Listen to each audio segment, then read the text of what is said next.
Hello students, आज का हमारा टॉपिक है मैग्नेटिक प्रॉपर्टी ऑफ सॉलिड, ठोसों में चुंबकीय गुण। तो ठोसों में चुंबकीय गुण या मैग्नेटिक प्रॉपर्टी जो हैं वो किस तरीके से पैदा होती हैं, क्या कारण है कि मैग्नेटिक प्रॉपर्टी जो हैं वो जनरेट होती हैं। तो देखिए, किसी भी सब्सटेंस की अगर बात करें तो उसके अंदर जो मैग्नेटिक प्रॉपर्टी या चुंबकीय गुण जो हैं वो इलेक्ट्रॉन की दो तरह की मूवमेंट की वजह से जनरेट होते हैं। इलेक्ट्रॉन की दो तरह की गति के कारण वो गुण जो हैं वो पैदा होते हैं। तो इलेक्ट्रॉन की दो प्रकार की गति कौन सी है? पहली है ऑर्बिटल मोशन, या जिसको हम कक्षकीय गति कहते हैं। ऑर्बिटल मोशन जो है वो होती है जिसमें इलेक्ट्रॉन जो है वो अपने न्यूक्लियस या अपने नाभिक के चारों ओर ऑर्बिटल के अंदर गति करता है। और दूसरी है स्पिन मोशन या चक्रण गति, जिसको हम ये कह सकते हैं कि इलेक्ट्रॉन जो है अपनी अक्ष के ऊपर घूमता है, एक्सिस के ऊपर घूमता है। इसको हम ऐसे समझ सकते हैं कि जैसे हमारी अर्थ जो है, जो पृथ्वी है, वो सूरज के चारों ओर चक्कर काटती है, तो वो दो तरह की गति करती है। एक तो वो 24 घंटे के अंदर अपनी एक्सिस पे घूमती है, तो उसको हम बोलेंगे चक्रण गति या स्पिन मोशन। और एक वो जो है 365 दिन के अंदर घूमती है, सूरज का चक्कर काट देती है, उसको हम ऑर्बिटल मोशन या कक्षकीय गति बोलते हैं। तो जैसे पृथ्वी में दो प्रकार की गतियां हैं, वैसे ही इलेक्ट्रॉन भी दो प्रकार की गति करते हैं, ऑर्बिटल मोशन और स्पिन मोशन। इनको हम म्यू एल और म्यू एस से प्रदर्शित कर सकते हैं। दूसरी बात आपने इसमें ये याद रखनी है कि इन दो गतियों के कारण ऑर्बिटल मैग्नेटिक मोमेंट और स्पिन मैग्नेटिक मोमेंट जो है वो जनरेट होता है। और इन दोनों मोमेंट की वजह से ही क्या होता है कि इन दोनों के जब इन दोनों को ऐड कर दिया जाता है, जोड़ दिया जाता है, तो दोनों की वजह से मैग्नेटिक मोमेंट जो है वो पैदा होता है, जिसको कि हम बोर मैग्नेटॉन जिसका यूनिट है, और उसकी वजह से ही मैग्नेटिक प्रॉपर्टी जो है वो पैदा होती हैं। तो इलेक्ट्रॉन की दो प्रकार की गति जो है उसको हम डायग्राम से इस प्रकार शो कर सकते हैं। फर्स्ट डायग्राम जो ए है उसको देखिए आप, सेंटर में न्यूक्लियस है, नाभिक है, और उसके चारों ओर इलेक्ट्रॉन जो है वो गोल गोल चक्कर काट रहा है अपनी ऑर्बिटल के अंदर। तो इसको तो हम बोलते हैं ऑर्बिटल मूवमेंट या कक्षकीय गति, क्योंकि कक्षक में चक्कर काट रहा है, कक्ष में चक्कर काट रहा है। और दूसरी जो है उसको हम बोलेंगे चक्रण गति। इलेक्ट्रॉन जो है वो राउंड, ये जो रेड कलर का जो स्फीयर है, जो गोला है, वो इलेक्ट्रॉन है और वो अपनी एक्सिस के ऊपर चक्कर काट रहा है, तो इसको हम बोलेंगे चक्रण गति या फिर स्पिन मोमेंट। तो दो प्रकार की गति है और इन दो प्रकार की गति की वजह से मैग्नेटिक मोमेंट जो है वो जनरेट होता है।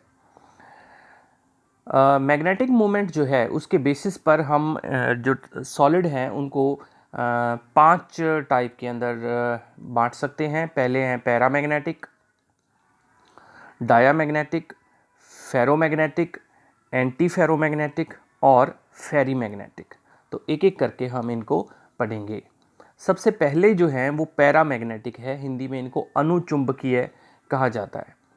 तो पैरामैग्नेटिक या अनुचुंबकीय ठोस जो हैं वो होते हैं जो मैग्नेटिक फील्ड में अट्रैक्ट होते हैं मैग्नेटिक फील्ड के द्वारा। यानी कि अगर उनको चुंबकीय क्षेत्र में रखा जाए तो वो चुंबकीय क्षेत्र के द्वारा आकर्षित होते हैं।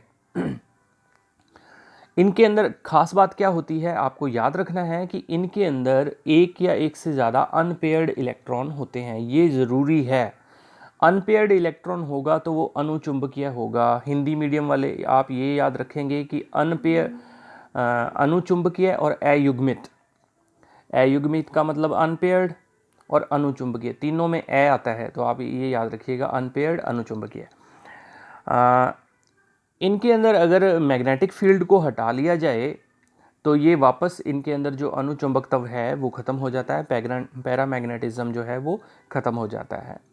इनके एग्जाम्पल हैं कोबाल्ट, निकल, कॉपर, Cu+2, TiO और CuO एक्सेट्रा, ये इसके एग्जाम्पल हैं। तो आपको जो इसके अंदर मेन जो बात याद रखनी थी वो ये है कि इनके अंदर अनपेयर्ड इलेक्ट्रॉन होते हैं, इसलिए ये अनुचुंबकीय हैं। दूसरा आ जाता है डायामैग्नेटिक सॉलिड या प्रतिचुंबकीय ठोस। Weekly repelled by the magnetic field, जो मैग्नेटिक फील्ड है उसमें ये प्रतिकर्षित होते हैं, मतलब उसके अंदर जब जाएंगे तो वो प्रतिकर्षण का एहसास होता है इनको। इनके अंदर सारे के सारे इलेक्ट्रॉन जो हैं वो पेयर्ड होते हैं, मतलब एक भी इलेक्ट्रॉन अनपेयर्ड नहीं होता।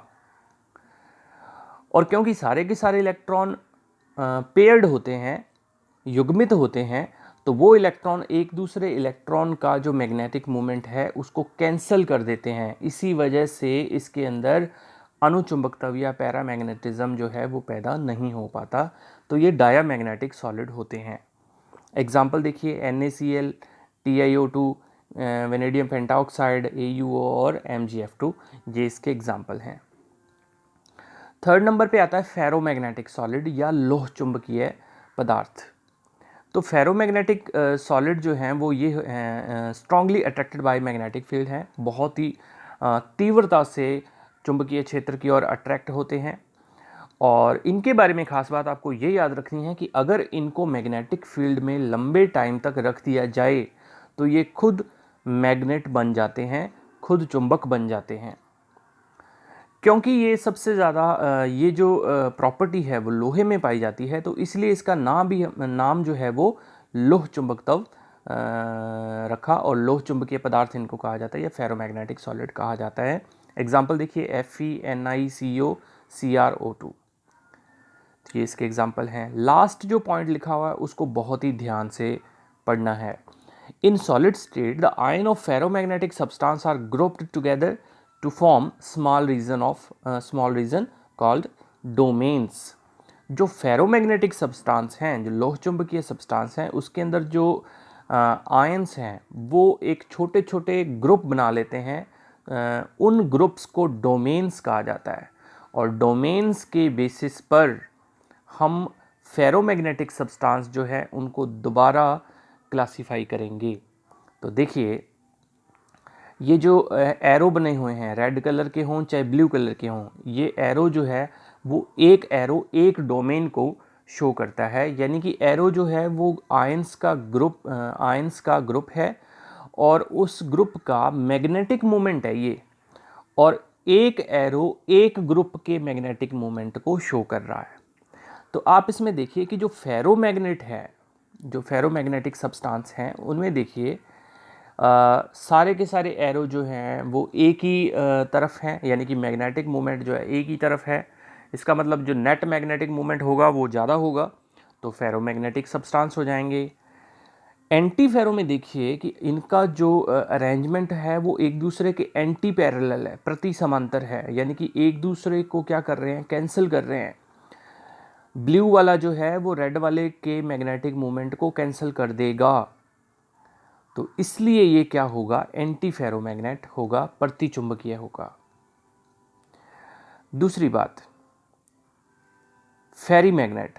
तो लास्ट वाला जो है वो फेरी मैग्नेट है। इसमें देखिए एंटी पैरेलल तो हैं लेकिन पूरी तरह से नहीं है, तो इसका मतलब कुछ ना कुछ जो मैग्नेटिक मोमेंट है वो बचेगा, और उस मैग्नेटिक मोमेंट की वजह से इनके अंदर मैग्नेटिक प्रॉपर्टी या अनुचुंबकत्व जो है वो पाया जाता है। तो देखिए, एंटी फेरोमैग्नेटिक सॉलिड कौन से होते हैं, just like that of ferromagnetic solid ही होते हैं, और इनके अंदर क्योंकि अनपेयर्ड इलेक्ट्रॉन होते हैं, लेकिन डोमेन्स जो है उनका अलाइनमेंट होता है वो एंटी पैरेलल होता है, एक दूसरे के प्रति समांतर होता है, जिसकी वजह से इनका जो नेट मैग्नेटिक मोमेंट है वो जीरो हो जाता है, और इस वजह से मैग्नेटिक प्रॉपर्टी जो है इनकी वो जो है वो ख़त्म हो जाती हैं, यानी कि मैग्नेटिक फील्ड के अंदर ये रिपेल होते हैं। तो MnO2, MnO3, Cr2O3, vanadium trioxide, FeO, ये इसके एग्जाम्पल हैं।